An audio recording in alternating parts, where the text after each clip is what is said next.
The Adventure of the Priory School.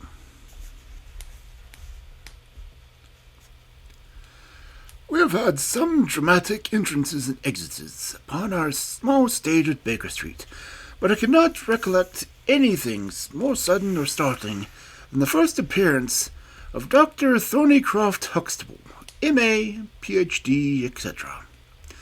His card, which seemed too small to carry the weight of his academic distinctions, preceded him by a few seconds, and then he entered himself. So large, so pompous, and so dignified that he was the very embodiment of self-possession and solidity. And yet his first action when the door had closed behind him was to stagger against the table, whence he slipped down upon the floor, and there was the majestic figure, prostrate and sensible, upon our bearskin hearthrug. We had sprung to our feet, and for a few moments we stared in silent amazement at this ponderous piece of wreckage, which told of some sudden and fatal storm far out on the ocean of life. Then Holmes hurried with a cushion for his head, and I with brandy for his lips. The heavy white face was seamed with lines of trouble, and hanging pouches under the closed eyes were leaden in color. The loose mouth drooped deliriously on the corners, and thin, rolling chins were unshaven.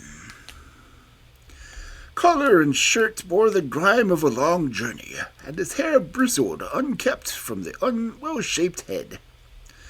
It was a sorely stricken man who lay before us. "What is it, Watson?" asked Holmes. "Absolute exhaustion. Probably mere hunger and fatigue," said I, with my finger on the threadly pulse, where the stream of life trickled thin and small. "Return ticket from Macklehampton, from the north of England," said Holmes, drawing from his watch-pocket. "It is not 12 o'clock yet. He has certainly been an early starter." The puckered eyelids had begun to quiver, and now a pair of vacant grey eyes looked up at us. An instant later the man had scrambled on his feet, and his face crimson with shame. "Forgive the weakness, Mr. Holmes. I've been a little overwrought." "Thank you. If I might have a glass of milk and a biscuit, I have no doubt I should be better. I came personally, Mr. Holmes, in order to ensure that you would return with me. I feared that no telegram would convince you of the absolute urgency of the case." "When you are quite restored." "I'm quite well again. I cannot imagine how I came to be so weak. I wish you, Mr. Holmes, to come with me to Mackleton by the next train." My friend shook his head. "My colleague Dr. Watson could tell you that we are very busy at present. I am retained in this case in the Ferris documents, and the Abergavenny murder is coming up for trial. Only a very important issue could call me from London at present." "Important?" Our visitor threw up his hands. "Have you heard nothing of the abduction of the only son of the Duke of Holdernesse?" "What? The late cabinet minister?" "Exactly. We had tried to keep it out of the papers, but there was some rumor in the Globe last night. I thought it might have reached your ears." Holmes shot out his long, thin arm and picked up volume H in his encyclopedia for reference. "Holdernesse, 6th Duke, KG, PC, half the alphabet. Baron Beverley, Earl of Corston. Dear me, what a list. Lord Lieutenant of Helmshire since 1900, married Edith, daughter of Sir Charles Appleborn, 1888. Heir and only child, Lord Saltire. Owns about 250,000 acres. Minerals in Lancaster and Wales. Address, Carlton House, Terrace, Holdernesse Hall, Hallamshire, Carlton Castle, Bangor, Wales, Lord of the Admiralty, 1872, Chief Secretary of State for... Well, this man is certainly one of the greatest subjects of the Crown. The greatest and perhaps the wealthiest, I'm sure, Mr. Holmes. That you take a very high line of professional matters, and that you are prepared to work for the work's sake. I may tell you, however, that His Grace has already intimated that a cheque for £5,000 will be handed over to the person who can tell him where his son is, and another 1,000 to him who can name the man or men who have taken him. That is a princely offer, said Holmes. Watson, I think that we shall accompany Dr. Huxtable back to the north of England. And now, Dr. Huxtable, when you have consumed your milk, and you will kindly tell me what has happened, when it happened, and how it happened. And finally, what Dr. Thorncroft Huxtable of the Priory School near Mackleton has to do with the matter, and why he comes 3 days after an event. The state of your chin gives me the date to ask your humble services. Our visitor had consumed his milk and biscuits. The light had come back to his eyes and the colour of his cheeks as he set himself with great vigour and lucidity to explain the situation. I must inform you, gentlemen, that the Priory is a preparatory school, of which I am the founder and the principal. Huxtable's sidelights on Horace may possibly recall my name to your memories. The Priory is, without exception, the best and the most select preparatory school in England. Lord Levenstoke, the Earl of Blackwater, Sir Carthus Holmes, they all have entrusted me with their sons. But I felt that my school had reached its zenith when, 3 weeks ago, the Duke of Holderness sent Mr. James Wilder, his secretary, with the intimation that young Lord Salter, 10 years old, his only son and heir, was to be committed to my charge. Little did I think that this would be the prelude to the most crushing misfortune of my life.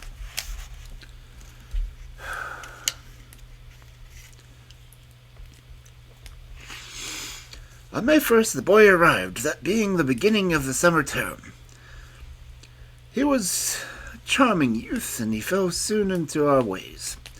I may tell you, I trust that I am not indiscreet, but half-confidences are absurd in such a case, that he was not entirely happy at home. It is an open secret that the Duke's married life had not been a peaceful one, and that the matter had ended in separation by mutual consent, the Duchess taking up her residence in the south of France. This had occurred very shortly before, and the boy's sympathies are known to have strongly been with his mother.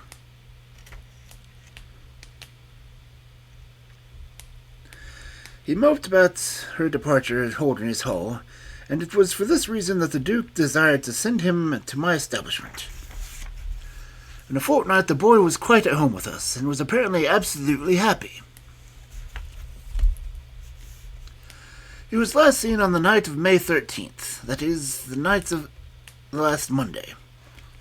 His room was on the second floor, and was approached through another larger room in which 2 boys were sleeping. These boys saw and heard nothing, so that it is certain that the young Saltire did not pass out that way. His window was open, and there was a stout ivy plant leading to the ground. We could trace no footmarks below, but it is sure that this is the only possible exit. His absence was discovered at 7 o'clock on Tuesday morning. His bed had been slept in. He had dressed himself fully before going off in his usual school suit of black Eton jacket and dark grey trousers. There were no signs that anyone had entered the room, and it was quite certain that anything of the nature of cries or a struggle would have been heard, since Conter, the elder boy in the inner room, is a very light sleeper. When Lord Salter's disappearance was discovered, I at once called a roll of the whole establishment, boys, masters, and servants. It was then that we ascertained that Lord Saltire had not been alone in his room. Heidegger, the German master, was missing. His room was on the second floor and at the farther end of the building, facing the same way as Lord Saltire's. His bed had also been slept in, but he had apparently gone away partly dressed, since his shirt and socks were lying on the floor. He had undoubtedly let himself down by the ivy, for we could see the marks of his feet where it landed on the lawn. His bicycle was kept in a small shed beside the lawn, and it was also gone. He had been with me for 2 years, and came with the best references, but he was a silent, morose man, not very popular either with the masters or boys. No trace could be found of the fugitives, and now on Thursday morning we are as ignorant as we were on Tuesday. Enquiry was, of course, made at once at Holderness Hall. It was only a few miles away, and we imagined that in some sudden attack of homesickness he had gone back to his father, but nothing had been heard of him. The Duke is greatly agitated, and, as to me, you have seen yourselves a state of nervous prostration to which the suspense and the responsibility has reduced me. Mr. Holmes, if you ever put forward your full powers, I implore you to do so now, for never in your life could you have a case which is more worthy of them. Sherlock Holmes had listened with the utmost interest to the statement of the unhappy schoolmaster. His drawn brows and deep furrow between them showed that he needed no exhortation to concentrate all his attention upon a problem which, apart from the tremendous interest involved, must appeal so directly to his love of the complex and of the unusual. He now drew out his notebook and jotted down 1 or 2 memorandums. You have been very remiss not coming to me sooner," he said severely. "You start me on my investigation with a serious handicap. It is inconceivable, for example, that this ivy on the lawn would have yielded nothing to an expert observer." "I am not to blame, Mr. Holmes. His Grace was extremely desirous to avoid all public scandal. He was afraid of his family unhappiness being dragged before the world. He has a deep horror of anything of the kind." "But there has been some official investigation."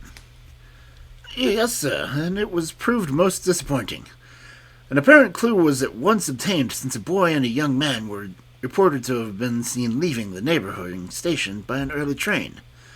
Only last night we had news that the couple have been hunted down in Liverpool, and they proved to have no connection whatsoever with the matter in hand. Then it was that, in my despair and disappointment, after a sleepless night, that I came straight to you by the early train." "I suppose the local investigation had relaxed while this false clue was being followed up?" "It was entirely dropped." "So that 3 days have been wasted. The affair has been most deplorably handled." "I feel it and admit it." "And yet the problem should be capable of ultimate solution. I shall be very happy to look into it. Have you been able to trace any connection between the missing boy and the German master?" "None at all." "Was he in the master's class?" "No, never a word exchanged, as far as I know." "That certainly is very singular. Had he a boy with a bicycle?" "No." "Was any other bicycle missing?" "No." "Is that certain?" "Quite." "Well, now, you do not mean to seriously suggest that this German rode off upon a bicycle in the dead of night, bearing the boy in his arms?" "Certainly not." "Then what is the theory in your mind?" "The bicycle may have been a blind. It may have been hidden somewhere, and the pair gone off on foot." "Quite so. But it seems rather an absurd blind, does it not? Where are the other bicycles in the shed?" "Several." "Would he not have hidden a couple had he desired to give the idea that they had gone off upon them?" "I suppose I would." "Of course he would. The blind theory won't do, but an incident is an admirable starting point for an investigation. After all, a bicycle is not an easy thing to conceal or to destroy. One other question. Did anyone call to see the boy on the day beforehand? The day before he disappeared?" "No." "Did he get any letters?" "Yes, one letter." From whom? From his father. Do you open the boy's letters? No. How do you know it was from his father? The coat of arms was on the envelope, and it was addressed in the Duke's particular stiff hand. Besides, the Duke remembers having written. When had he a letter before that? Not for several days. Had he ever one from France? No, never. You see the point of my questions, of course. Either the boy was carried off by the force, or he went on his own free will. In the latter case, you would expect that some prompting from outside would be needed to make a lad do such a thing. If he had no visitors, that prompting must have come in letters. Hence, I tried to find out who were his correspondents. I fear I cannot help you much. His only correspondent, as far as I know, was his own father. Who wrote to him on the very day of his disappearance? Were the relations between father and son very fragile? His Grace is never very friendly to anyone. He is completely immersed in large public questions and is rather inaccessible to the ordinary emotions. But he was always kind to the boy in his own way. But the sympathies of the latter were with the mother. Yes. Did he say so? No. The Duke, then? Good heavens, no. Then how could you know? I've had some confidential talks with Mr. James Wilder, His Grace's secretary. It was he who gave me the information of Lord Saltire's feelings. I see. By the way, that last letter of the Duke's, was it found in the boy's room after he was gone? No, he had taken it with him. I think, Mr. Holmes, it is time that we were leaving for Euston. I will order a four-wheeler. In a quarter of an hour we shall be at your service. If you are telegramming home, Mr. Huxtable, it would be well to allow the people in your neighborhood to imagine the inquiry is still going on in Liverpool, or wherever else that red herring led your pack. In the meantime, I will do a little quiet work at your own doors, and perhaps the scent is not so cold, but that two old hounds like Watson and myself may get a sniff at it. That evening found us at the cold, bracing atmosphere of the Peak Country, in which Dr. Huxtable's famous school was situated. It was already dark when we reached it, and a card was lying on a hall table, and the butler whispered something to his master, who turned to us with agitation and very heavy feature. "The Duke is here," said he. The Duke and Mr. Wilder are in the study. Come, gentlemen, I will introduce you. I was, of course, familiar with the pictures of the famous statesman, but the man himself was very different from his reputation. He was a tall, stately person, scrupulously dressed, with a drawn, thin face, and a nose which was grotesquely curved and long.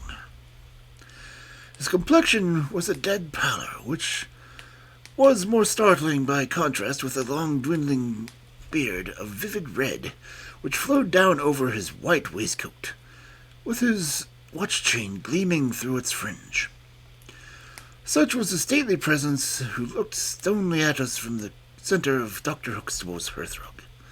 Beside him stood a very young man, whom I understood to be Wilder, his private secretary. He was a small, nervous, alert, and intelligent, light blue eyes and mobile features. It was he who at once, in an inclusive and positive tone, opened the conversation. "I called this morning, Dr. Huxtable, to prevent you from starting from London. I learned that your object was to invite Mr. Sherlock Holmes to undertake the conduct of this case. His Grace is surprised, Dr. Huxtable, that you should have taken such a step without consulting him." "When I learned the police had failed—" "His Grace is by no means convinced that the police have failed." "But surely, Mr. Wilder—" "You are very well, Dr. Huxtable, that His Grace is particularly anxious to avoid a public scandal. He prefers to take a few people as possible into his confidence. "The matter can be easily remedied," said the browbeaten doctor. "Mr. Sherlock Holmes can return to London by the morning train." "Hardly that, Doctor, hardly that," said Holmes in his blandest voice. "This northern air is invigorating and pleasant, so I propose to spend a few more days upon your moors, and to occupy my mind as best as I may. Whether I have the shelter of your roof or of the village inn is, of course, for you to decide." I could see that the unfortunate doctor was in the last stage of indecision, from which he was rescued by the deep, sonorous voice of the red-bearded duke, who boomed out like a dinner gong. "I agree with Mr. Wilder, Dr. Huxtable, that you would have done wisely to consult me. But since Mr. Holmes has already been taken into your confidences, it would indeed be absurd that we should not avail ourselves of his services. Far from going to the inn, Mr. Holmes, I should be pleased if you would come and stay with me at Holderness Hall." "I thank your Grace, but the purposes of my investigation, I think that it would be wiser for me to remain at the scene of the mystery." "Just as you like, Mr. Holmes. Any information which Mr. Wilder and I can give you is, of course, at your disposal." "It will probably be necessary for me to see you at the hall," said Holmes. "I would only ask you now, sir, whether you have formed an explanation in your own mind as to the mysterious disappearance of your son." "No, sir, I have not." "Excuse me if I allude to that which is painful to you, but I have no alternative. Do you think that the Duchess has anything to do with the matter?" The great minister showed perceptible hesitation. "I do not think so," said he at last. "The other obvious explanation is the child had been kidnapped for the purpose of levying ransom. Have you gotten any demand for that sort?" "No, sir." "One more question, Your Grace. I understand that you wrote to your son upon the day when this incident occurred." "No, I wrote upon the day before." "Exactly. But he received it on that day." "Yes." "Was there anything in your letter which might have unbalanced him or induced him to take such a drastic step?" "No, sir, certainly not." The noble man's reply was interrupted by his secretary, who broke in with some heat. "His Grace is not in the habit of posting letters himself," said he. "This letter was laid with others upon the study table, and I put them myself in the post bag." "Are you sure this was one among them?" "Yes, I observed it." "How many letters did your Grace write that day?" 10 or 20 or 30. I have a large correspondence, but surely this is somewhat irrelevant." "Not entirely," said Holmes. "For my own part," the Duke continued, "I have advised the police to turn their attention to the south of France. I have already said that I do not believe that the Duchess would encourage so monstrous an action. But the lad had the most wrong-headed opinions, and it is possible that he may have fled to her, aided and abetted by this German. I think, Dr. Huxtable, that we will now return to the hall." I could see that there was some questions which Holmes would have wished to put, but the nobleman's abrupt manner showed that the interview was at an end. It was evident that in his intensely aristocratic nature this discussion of his intimate family affairs with a stranger was most abhorrent, and that he had feared lest every fresh question throw a fiercer light into the discreetly shadowed corners of his ducal history.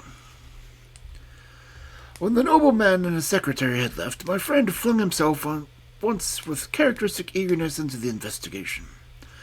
The boy's chamber was carefully examined and yielded nothing save the absolute conviction that it was only through the window that he could have escaped. The German master's room and the effects gave no further clue. In this case, a trail of ivy had given way under his weight, and he saw by the light of the lantern the mark on the lawn where his heels had come down. That one dent in the short green grass was the only material witness of this inexplicable nocturnal flight. Sherlock Holmes left the house alone, and only returned after 11. He had obtained a large ordnance map of the neighborhood, and this he brought into my room, where he laid it out on the bed, and having balanced the lamp in the middle of it, he began to stroke over it, and occasionally to point out objects of interest with the reeking amber of his pipe. "This case grows upon me, Watson," said he. "There are decidedly some points of interest in the connection with it. In this early stage, I want you to realize those geographical features which may have a good deal to do with our investigation. Look at this map. This dark square is a Priory school. I'll put a pin in it. Now, this line is the main road. You see that it runs east and west past the school. And you see also that there is no side road for either mile either way.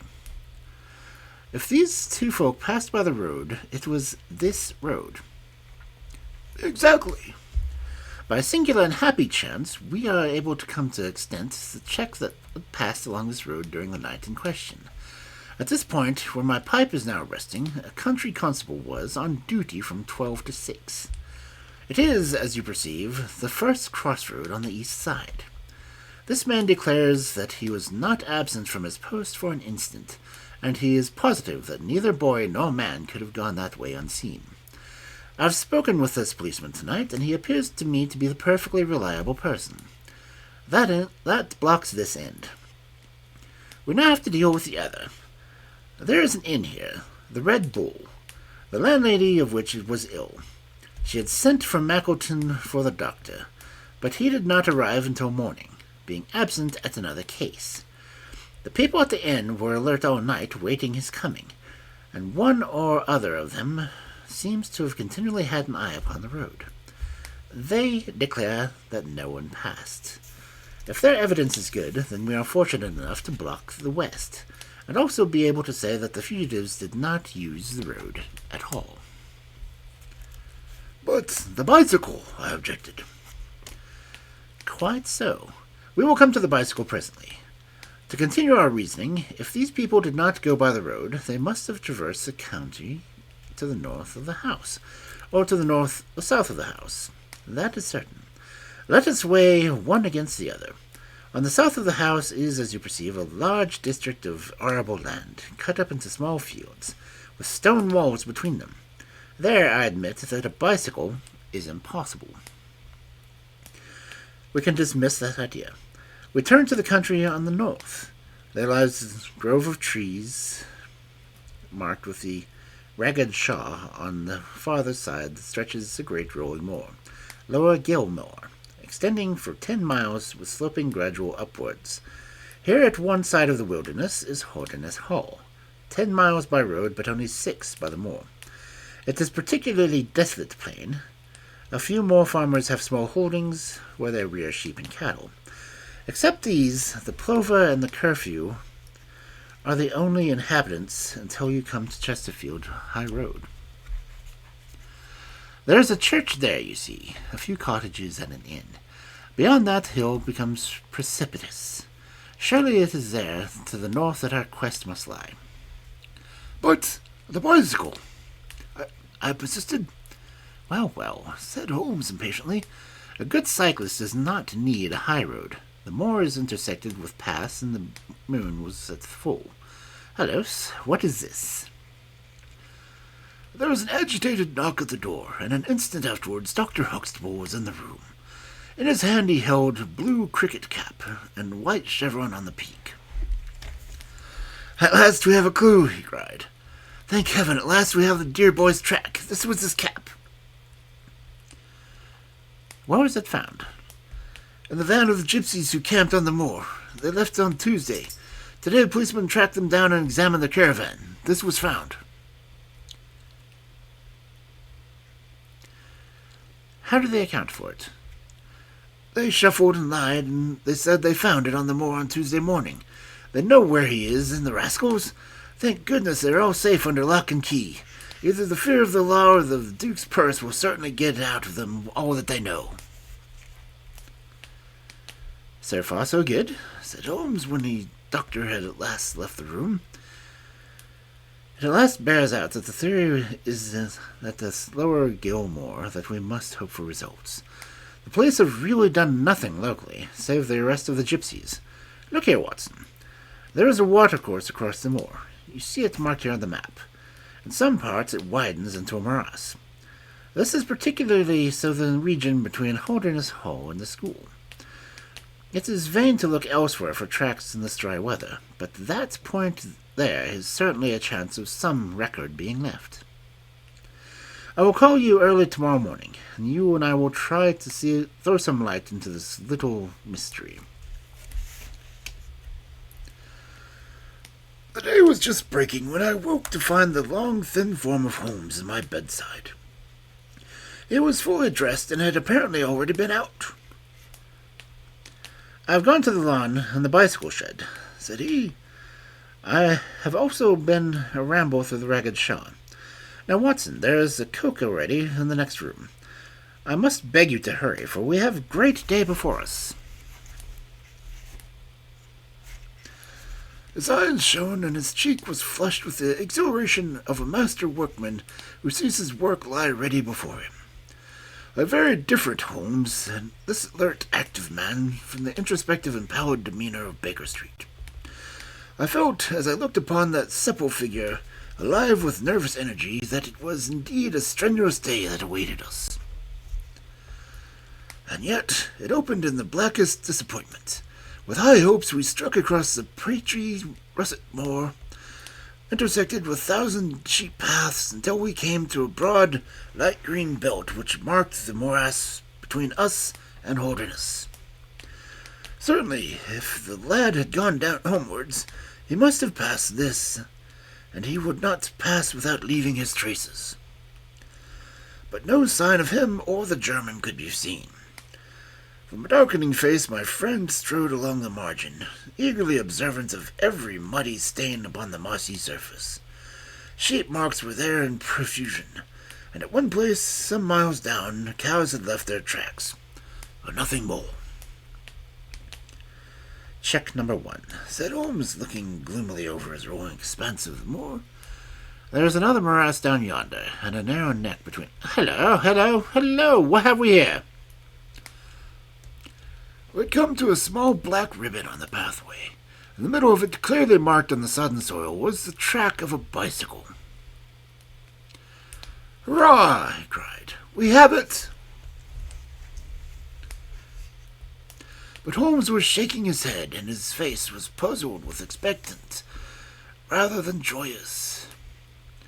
"A bicycle, certainly, but not the bicycle," said he. "I'm familiar with 42 different impressions left by tires. This, as you perceive, is a Dunlop, with a patch upon the outer cover. Heidegger's tires were Palmer's, leaving longitudinal stripes, availing the mathematical master with shirts upon the point. Therefore, this is not the Heidegger's path." "The boy's, then?" "Possibly, if we could prove a bicycle to have been in his possession. But this we have utterly failed to do. This track, as you perceive, was made by a rider who was going from the direction of the school." "Oh, towards it?" No, my dear Watson. The more sunken, deep impression is, of course, the hind wheel, which upon the weight rests. You perceive several places where it has passed across and obliterated the more shallow marks of the front one. It was undoubtedly heading away from the school. It may or may not be connected with our inquiry, but we will follow it backwards before we go any further." We did so, and at the end of a few hundred yards lost the tracks as we emerged from a boggy portion of the moor. Following the path backwards, we picked out another spot where spring trickled across it. Here, once again, was the mark of the bicycle, though nearly obliterated by the hooves of cows. After that there was no sign, but the path ran right into the Ragged Shaw, and the wood which backed into the school. From this wood, the cycle must have emerged. Holmes sat down on the boulder and rested his chin in his hands. I had smoked 2 cigarettes before he moved. Well, well, he said at last. It is, of course, possible that a cunning man might change the tire of his bicycle in order to change the tire of his unfamiliar tracks. A criminal who is capable of such a thought is a man whom I should be proud to do business with. We will leave this question undecided and hark back to our morass again, for we have a good deal unexplored. We continued our systematic survey of the edge of the southern portion of the moor, and soon our perseverance was gloriously rewarded. Right across the lower part of the bog lay a mirror path. Holmes gave a cry of delight as we approached it. An impression like the fine bundle of telegraph wires ran the center of it. It was the Palmer tire. "Here's Herr Heidegger, sure enough," said Holmes exultantly. "My reasoning seems to be pretty sound, Watson." "I congratulate you." "But we have a long way still to go. Kindly walk clear of the path. Now let us follow the trail. I fear that it will not lead very far."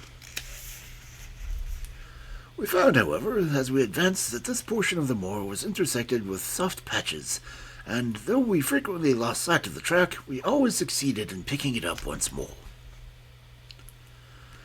"Do you observe," said Holmes, "that the rider is now undoubtedly forcing the pace? There can be no doubt of it. Look at the impression. Where you get both tires clear. The one is as deep as the other. That can only mean that the rider is throwing his weight on the handlebar, as a man does when he is sprinting. By Jove, he has had a fall."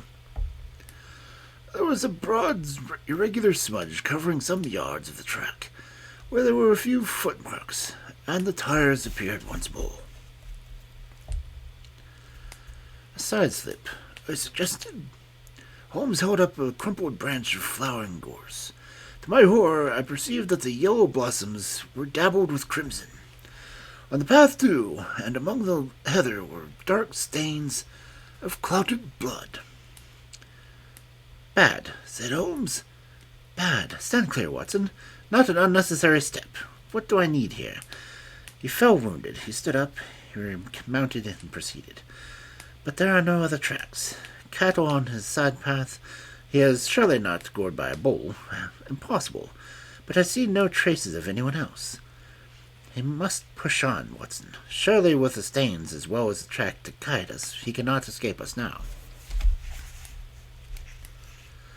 Our search was not a very long one. The tracks of the tire began to curve fantastically upon the wet and shining path. Suddenly, as I looked up, the gleam of metal caught my eye from amid the thick gorse bushes. Out of them we dragged a bicycle, Palmer-tired, one pedal bent, and the whole front of it horribly smeared and slobbered with blood. On the other side of the bushes, a shoe was projecting. We ran around, and there lay the unfortunate rider. He was a tall man, full-bearded with spectacles, one glass of which had been knocked out. The cause of his death was a frightful blow upon the head, which had crushed part of his skull. That he could have gone on after receiving such an injury said much for the vitality and courage of the man. He wore shoes, but no socks, and his open coat disclosed a nightshirt beneath it. It was undoubtedly the German master. Holmes turned the body over reverently and examined it with great attention. He then sat in deep thought for some time, and I could see by his ruffled brow of his grim discovery had not, in his opinion, advanced us much in our inquiry. "It is difficult to know what to do, Watson," he said at last. "My own inclination not to push this inquiry on, for we have already lost so much time that we cannot afford to waste another hour. On the other hand, we are bound to inform the police of this discovery, and to see that this poor fellow's body is looked after." "I could take back a note." "But I need your company and assistance. Wait a bit. There's a fellow cutting peats over yonder. Bring him over here, and he will guide the police." I brought the peasant across, and Holmes dispatched the frightened man with a note to Dr. Huxtable. Now, Watson, he said, we have picked up 2 clues this morning. One is the bicycle with the Palmer tire, and we see what he has led to. The other is the bicycle with the patched Dunlop. Before we start to investigate, let us try to realize that what we do know as of to make the most of it, and to separate the essential from the accidental. First of all, I wish to impress upon you that the boy certainly left of his own free will. He got down from his window and went off, either alone or with someone. That is sure. Isn't it? Well, now, let us turn upon this unfortunate German master. The boy was fully dressed when he fled, therefore he foresaw that he would do. But the German went without his socks. He certainly acted on very short notice. Undoubtedly. Why did he go? Because from his bedroom window he saw the flight of the boy, because he wished to overtake him and bring him back. He seized his bicycle, pursued the lad, and pursuing him met his death. So it would seem. Now I come to the critical part of my argument. The natural action of a man in pursuing a little boy would be run after. He would not know that he could overtake him. But the German does not do so. He turns to his bicycle. I am told that he was an excellent cyclist. He would not do this if he did not see that the boy had been some swift means of escape. The other bicycle. Let us continue our reconstruction. He meets his death 5 miles from the school, not by a bullet, mark you, which even a lad might conceivably discharge, but by a savage blow dealt with a vigorous arm. The lad, then, had a companion in his flight, and the flight was a swift one, since he took 5 miles for an expert cyclist to overtake them. Yet we survey the ground around the scene of the tragedy. What do we find? A few cattle tracks, nothing more. I took a wide sweep around, and there is no path within 50 yards. Another cyclist could have had nothing to do with the actual murder, nor were there any human footmarks. Holmes, I cried, this is impossible. Admirable, said he. Most illuminating remark. It is impossible as I stated, and therefore I must in some respect have stated it wrong. Yet you saw for yourself. Can you suggest any fallacy? He could not have fractured his skull in a fall. In a morass, Watson? I am at my wit's end. Tut, tut. We have solved some worse problems. At least we have plenty of material, if we can only use it. Come then, and having exhausted the Palmer, let us see what the Dunlop with the patched tire has to offer us. We picked up the track and followed it onwards for some distance, but soon the moor rose into a long, heather-tufted curve, and we left the watercourse behind us. No further help from the tracks could be hoped for. At the spot where we saw the last of the Dunlop tire, it might equally have led to Alderneys Hall, the stately towers of which rose some miles to our left, or to a low grey village which lay in front of us and marked the position of the Chesterfield high road.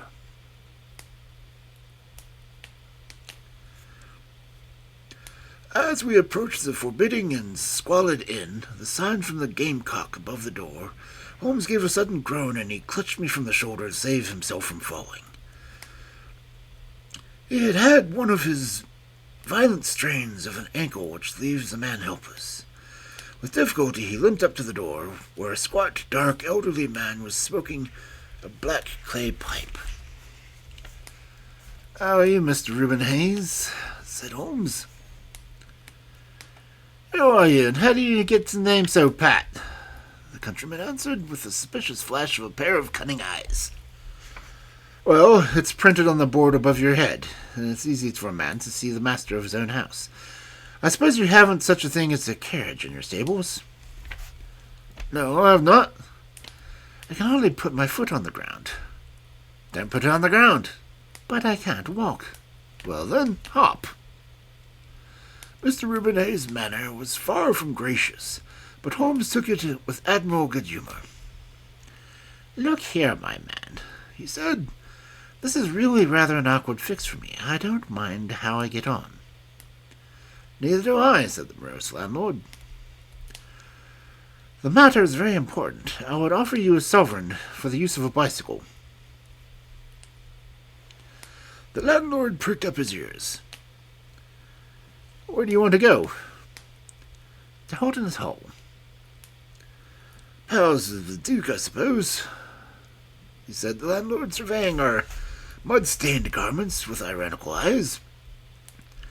Holmes laughed good-naturedly. "He'll be glad to see us, anyhow." "Why?" "Because we bring him news of his lost son."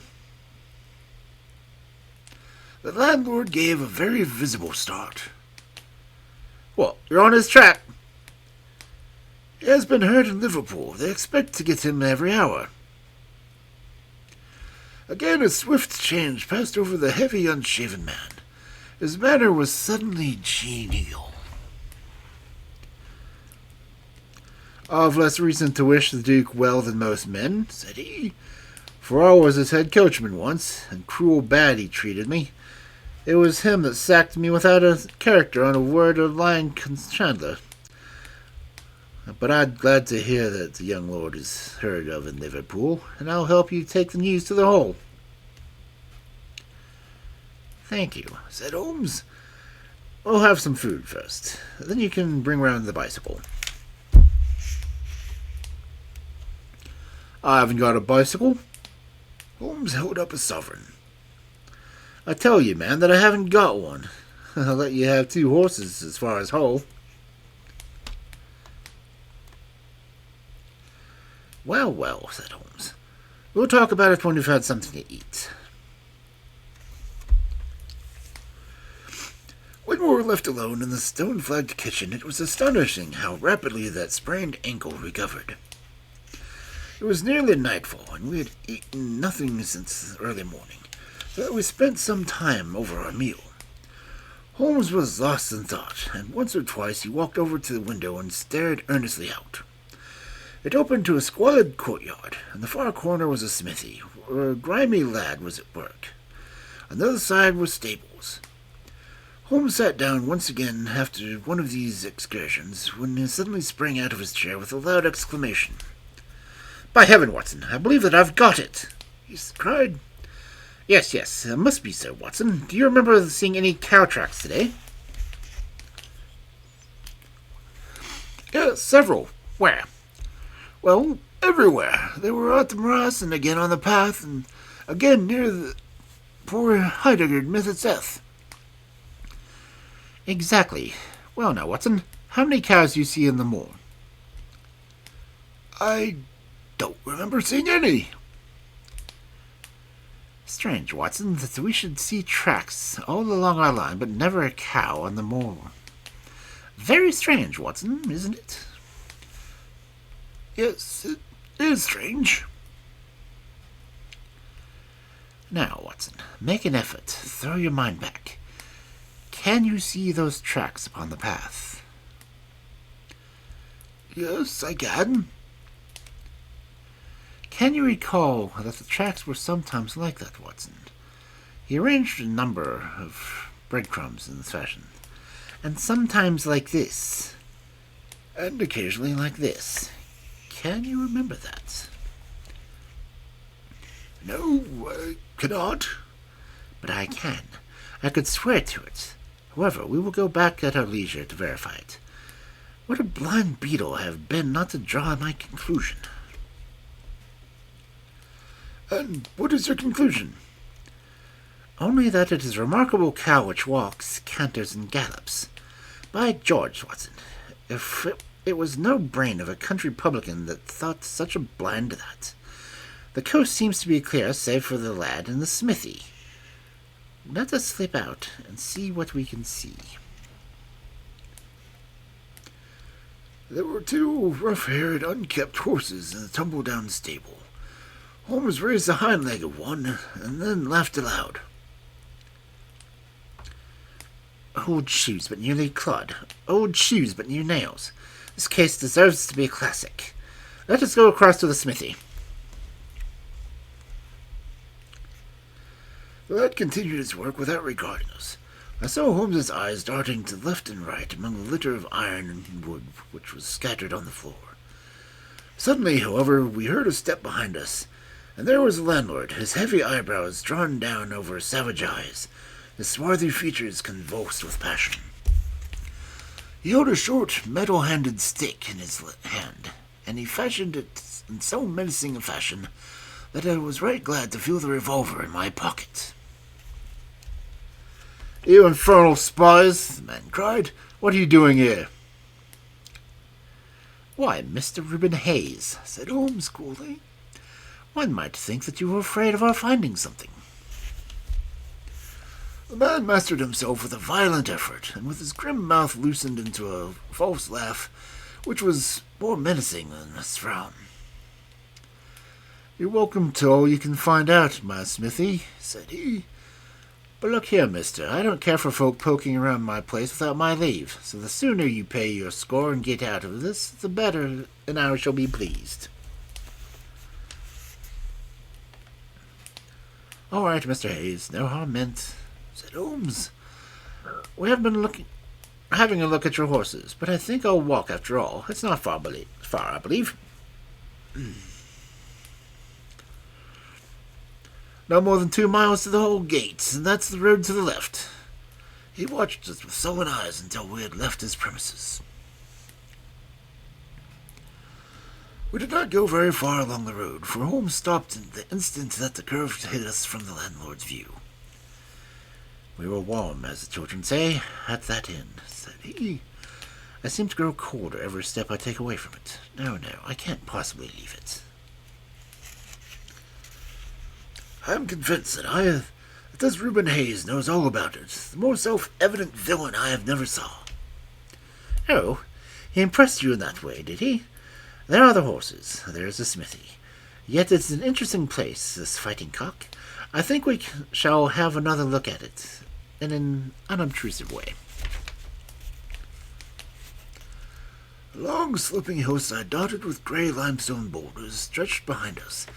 We had turned off the road and were making our way up the hill when, looking at the direction of Holderness Hall, I saw a cyclist coming swiftly along. "Get down, Watson," cried Holmes, with his hand heavy on my shoulder. We had hardly sunk from view when the man flew past us on the road. Amid a rolling cloud of dust, I caught a glimpse of a pale, agitated face, a face with horror in every lineament, the open mouth, the eyes staring wildly in front. It was like some strange creature of the dapper James Wilder, whom I had seen the night before. "The Duke's secretary," cried Holmes. "Come, Watson, let us see what he does." We scrambled from rock to rock until in a few moments we had made our way to the point from which we could see the front door of the inn. Wilder's bicycle was leaning against the wall beside it. No one was moving about the house, nor could we catch a glimpse of any faces at the window. Suddenly the twilight crept down as the sun sank behind the high towers of Holderness Hall. Then in the gloom we saw the 2 side lamps of the trap lights up the stable and of the inn, and shortly afterwards we heard the rattle of hoofs. It was wheeled out from the road and tore off at a furious pace to the direction of Chesterfield. "What do you make of that, Watson?" Holmes whispered. "It looks like a flight." "A single man in a dog-cart, so far as I could see. Well, it certainly was not Mr. James Wilder, for there he is at the front door." A red square of light had sprung out of the darkness. In the middle of it was a heavy black figure of the secretary. His head advanced, peering out into the night. It was evident that he was expecting someone. Then, at last, there were steps in the road, and a second figure was visible for an instant against the light. The door shut, and it was all black once more. 5 minutes later, a lamp was lit in the room upon the first floor. "Seems to be a curious class of custom that has come to Fighting Cock," said Holmes. "The bar is on the other side." "Quite so. These are what one may call private guests. Now, what in the world is Mr. James Wilder doing in that den of this hour of night? And who is the companion who comes to meet him there? Come, Watson, we must really take a risk and try to investigate a little more closely. Together we strolled down to the road and crept across to the door at the side of the inn. The bicycle still leaned against the wall. Holmes struck a match and held it to the black wheel, and I heard him chuckle as the light fell upon a patched Dunlop tire. Up above us was lighted a window. I must have a peep through that, Watson. If you will bend your back and support yourself upon the wall, I think I can manage. An instant later his feet were on my shoulders, but he was hardly up before he was back down again. Come, my friend, he said. Our day's work has been quite long enough. I think that we have gathered all that we can. It is a long walk to the school, and the sooner we get started, the better. We hardly opened his lips during the wearied trudge across the moor, nor would he enter the school when we reached it, but went to Mackleton Station, whence he could send some telegrams. Late at night I heard him consoling Dr. Huxtable, prostrated by the tragedy of his master's death. And later still he entered my room as alert and vigorous as he had been when he started in the morning. All goes well, my friend, said he. I promise that before tomorrow evening we shall have reached the solution of our mystery. At 11 o'clock next morning, my friend and I were walking up the famous yew avenue of Holderness Hall. We were ushered through the magnificent Elizabethan doors and into the Grace's study.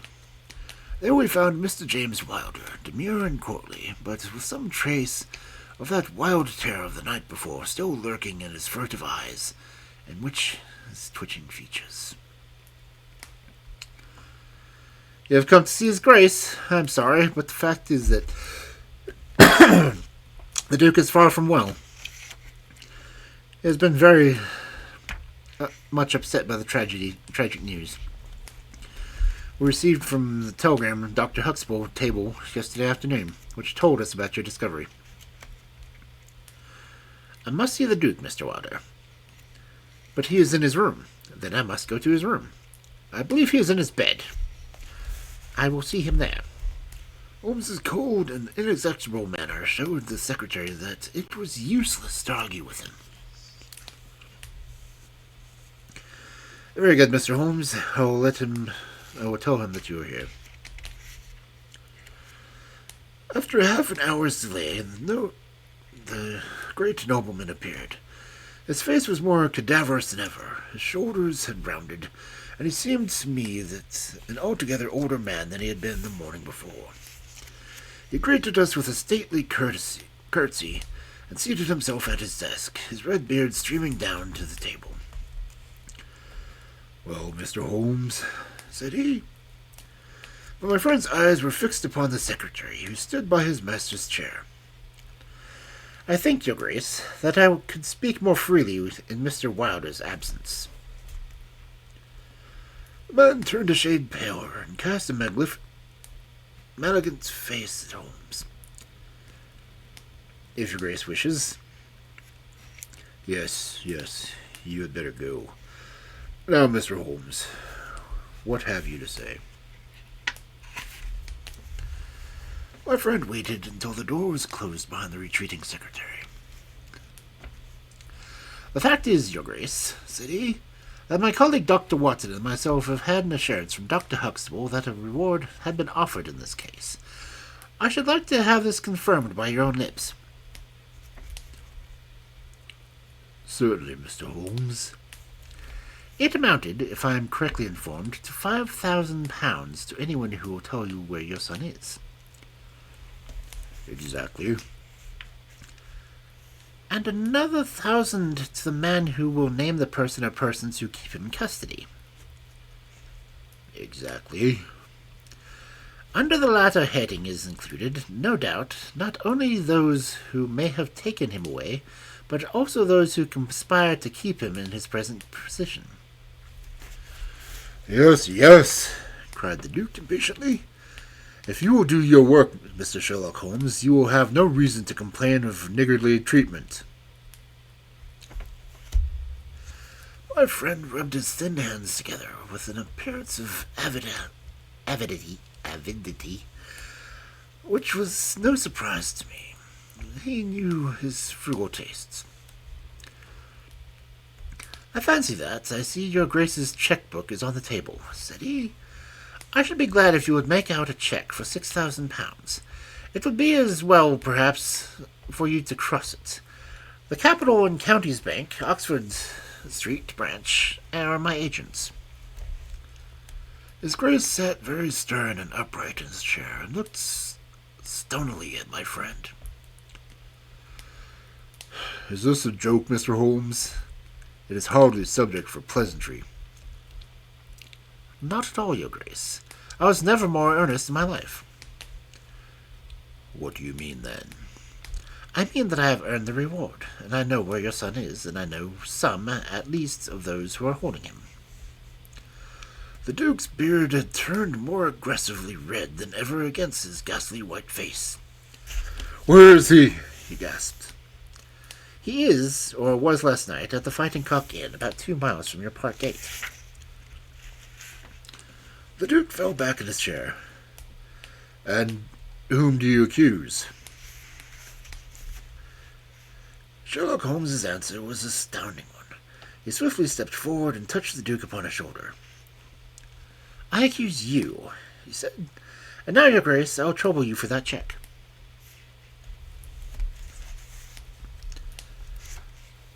Never shall I forget the Duke's appearance as he sprang up and clawed with his hands like one who was sinking into the abyss. Then, with an extraordinary effort of his aristocratic self-command, he sat down and sank, his face in his hands. It was some minutes before he spoke.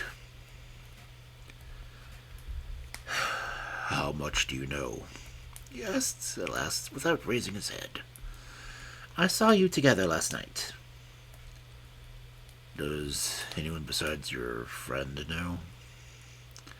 "I have spoken to no one."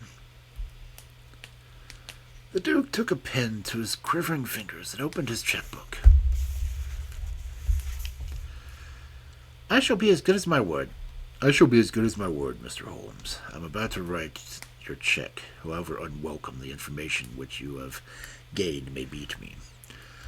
When the offer was first made, I little thought of the turn which events might take, but you and your friend are men of discretion, Mr. Holmes." "I hardly understand, your Grace." "I must put it plainly, Mr. Holmes.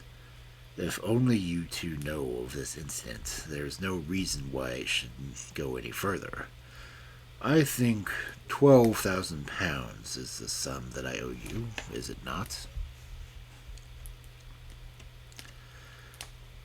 But Holmes smiled and shook his head. "I fear, your Grace, that matters can hardly be arranged so easily. There is the death of a schoolmaster to be accounted for."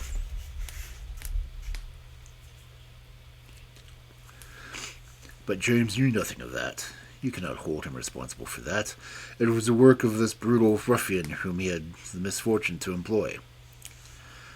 "I must take the view, your Grace, that when a man embarks upon a crime, he is morally guilty of any other crime which may spring from it."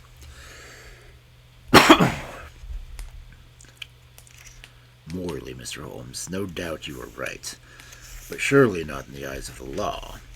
A man cannot be condemned for a murder at which he was not present, and which he loathes and abhors as much as you do. The instant that he heard of it, he made a complete confession to me, and so filled was he with horror and remorse. He lost not an hour in breaking entirely in with the murderers. Oh, Mr. Holmes, you must save him. You must save him. I tell you that you must save him." The Duke had dropped the last attempt at self-command, and was pacing the room with a convulsed face and with his clenched hands raving in the air. At last he mastered himself and sat down once more at his desk.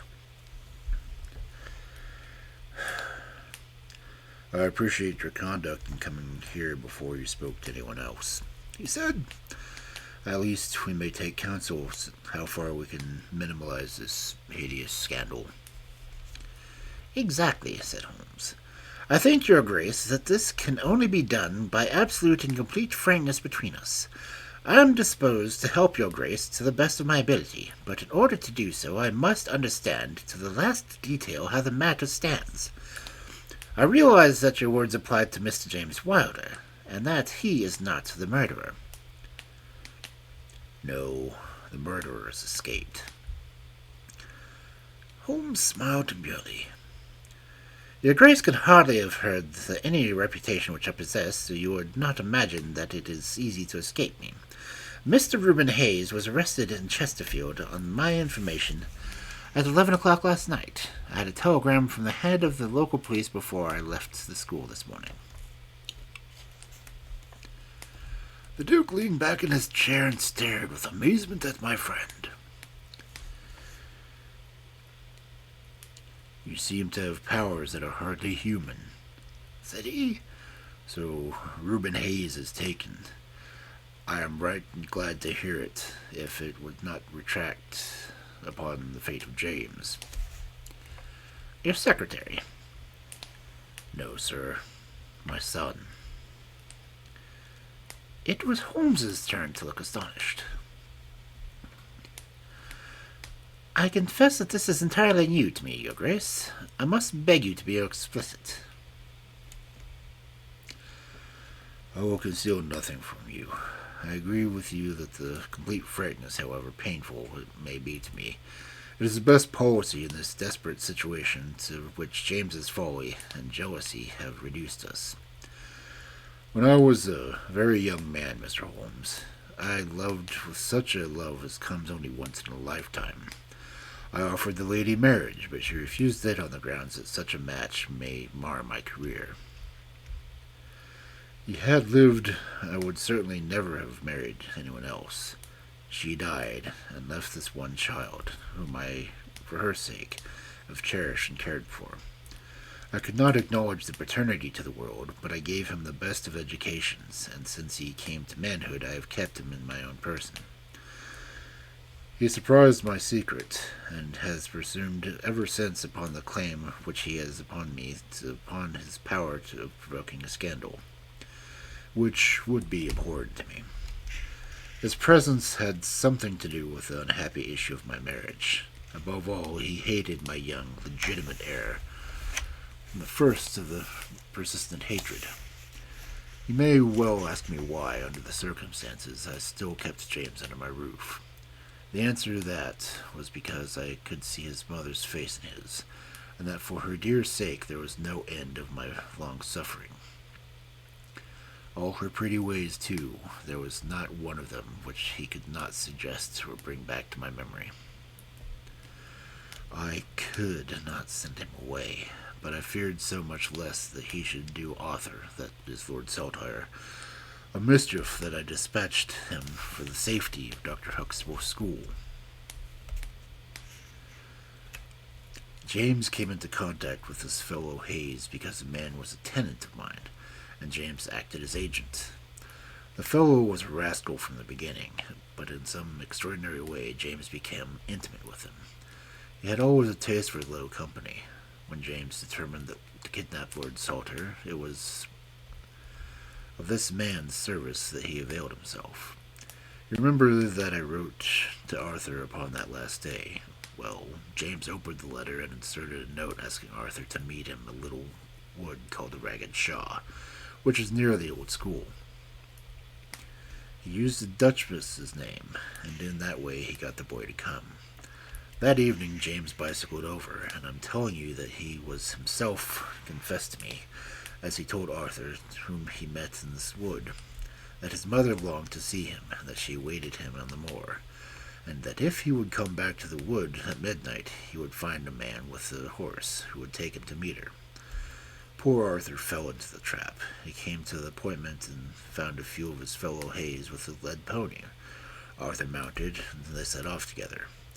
It appeared, though this James only heard yesterday, that they were pursued, that Hayes struck a pursuer with a stick, and that the man died of his injuries. Hayes brought Arthur to the public house, the Fighting Cock, where he was confined to an upper room under the care of Mrs. Hayes, who was a kindly woman but entirely under the control of her brutal husband. Well, Mr. Holmes, that was the state of affairs when I first saw you 2 days ago. I had no more idea of the truth than you. You will ask me what James's motive in doing such a deed. I answer that there was a great deal of unreasoning and fanatical in the hatred which he bore my heir. In his view, he should himself have been heir all of my estates, and deeply resented those social laws which made it impossible. At the same time, he had a definitive motive also. He was eager that I should break the entail, and to make the opinion that lay in my power to do so. He intended to make a bargain with me. To restore Arthur, I would break the entail, and so make it possible for the estate to be left to him by will. He knew well that I should never willingly invoke the aid of the police against him.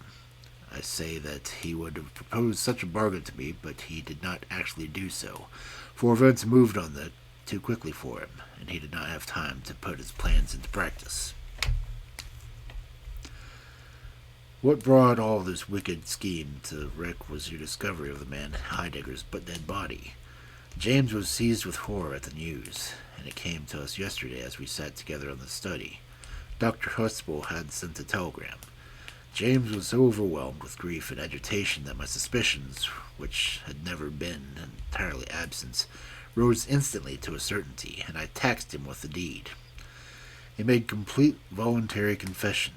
Then he implored me to keep his secret for 3 days longer, and as to give him a wretched accomplice a chance of saving his guilty life. I yielded, as I have always yielded to his prayers, and instantly James hurried off to the Fighting Cock to warn Hayes, and to give him the means of flight. I could not go there by daylight without provoking comment, and so as soon as night fell I hurried off to see my dear Arthur. I found him safe and well, but horrified beyond expression by the dreadful deed he had witnessed. In deference to my promise, and much against my will, I consented to leave him there for 3 days under the charge of Mrs. Hayes, since it was evident that it was impossible to inform the police where he was without telling them also who was the murderer. And I could not see how the murderer could have punished without ruin of my unfortunate James. You asked for frankness, Mr. Holmes, and I have taken you at your word, for I have now told you everything without any attempts of circumlocution or concealment. Do you, in your turn, be as frank as me? I will, said Holmes. In the first place, Your Grace, I am bound to tell you that you have placed yourself among the most serious position in the eyes of the law. You have condoned a felony, and you have aided in the escape of a murderer. I cannot doubt that any money which was taken by James Wilder to aid his accomplice in his flight came from your Grace's purse. The Duke bowed his assistant.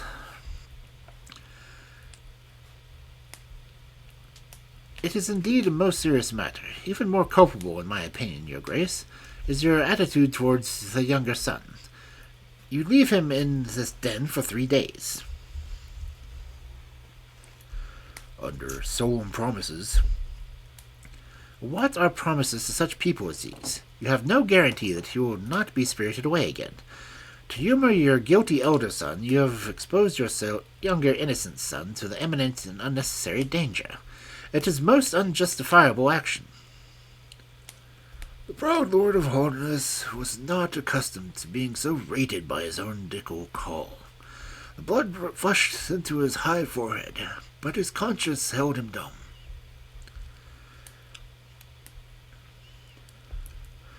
I will help you, but on one conclusion. It is that you ring for a footman, and let me give orders as I like. Without a word, the Duke pressed the electric bell, and a servant entered. You will be glad to hear, said Holmes, that your young master is found. It is the Duke's desire that a carriage shall go once to the Fighting Cock and to bring Lord Saltire home. Now, said Holmes, when the rejoicing lackey had disappeared, having secured the future, we can afford to be more lenient with the past.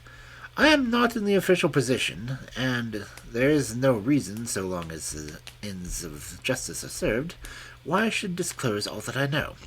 As to Hayes, I say nothing. The gallows awaits him, and I will do nothing to save him from it. What he will divulge I cannot tell, but I have no doubt that your grace could make him understand that it is in his interest to be silent. From the police point of view, he will have kidnapped the boy for the purpose of ransom. If they do not themselves find it out, I see no reason why I should prompt them to take a broader point of view. I would warn your grace, however, that the continued presence of Mr. James Wilder in your household can only lead to misfortune. I understand that, Mr. Holmes, and it is already settled that he shall leave me for the ever and go seek his fortune in Australia. In that case, your grace, since you have yourself stated that the unhappiness in your married life is caused by his presence, I would suggest that you make such amends you can to the Duchess, and that you can try to resume the relations which have been so unhappily interrupted. That also I have arranged, Mr. Holmes. I wrote to the Duchess this morning. In that case, said Holmes, rising, I think that my friend and I can congratulate ourselves upon the most happy results of our little visit to the north. There is one other small point upon which I desire some light. This fellow Hayes had shod his horses with shoes which counterfeited the tracks of cows. Was it from Mr. Wilder that he learned so extraordinary a device? The Duke stood and thought for a moment, with a look of intense surprise on his face. Then he opened a door and showed us into the large room furnished with a museum. He led the way to a glass case in the corner, and pointed out in the inscription. "These shoes," it ran, "were dug up in the moat of Holderness Hall. They are for the use of horses, but they can be shaped below with a cloven hoof of iron, as to throw the pursuers off the track. They're supposed to have belonged to some of the marauding barons of Holderness in the Middle Ages." Holmes opened the case, and moistening his finger, pressed it down the shoe. A thin film of recent mud was left upon his skin. "Thank you," he said, as he replaced the glass. "It's the second most interesting object I have seen in the north." "And the first?" Holmes folded up the check and placed it carefully in his notebook. "I am a poor man," said he, and he patted it affectionately and thrust it into the depths of his inner pocket.